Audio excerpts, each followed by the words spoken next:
পূর্ব জেরুজালেমকে রাজধানী করে একটি স্বাধীন ফিলিস্তিন রাষ্ট্র গঠনের মাধ্যমে এই সমস্যার দ্বিরাষ্ট্রীয় ভিত্তিক সমাধান এখনই বাস্তবায়ন করতে হবে। মাননীয় সভাপতি, আমি সবসময় মানুষকে আশার বাণী শুনিয়েছি, কখনো ভয় দেখিয়ে কিছু করা আমি সমর্থন করিনি, কিন্তু আজ আমাকে সেখান থেকে সরে এসে ভয়ঙ্কর কিছু কথা বলতে হচ্ছে।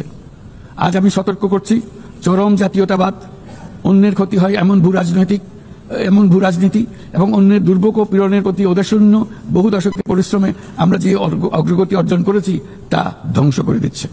এর সবচেয়ে মর্মান্তিক চিত্র আমরা দেখেছি গাজায়।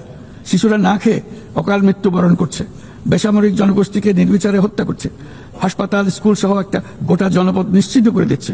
জাতিসংঘের স্বাধীন তদন্ত কমিশনের সাথে আমরাও একমত যে আমাদের চোখের সামনেই একটি নির্বিচার গণহত্যা সংঘটিত হচ্ছে। আমাদের দুর্ভাগ্য যে মানব জাতির পক্ষ থেকে এর অবসানে আমরা সর্বোচ্চ চেষ্টা করছি না এখনো। এই অবস্থা চলতে থাকলে ভবিষ্যৎ প্রজন্ম ও ইতিহাস আমাদেরকে ক্ষমা করবে না।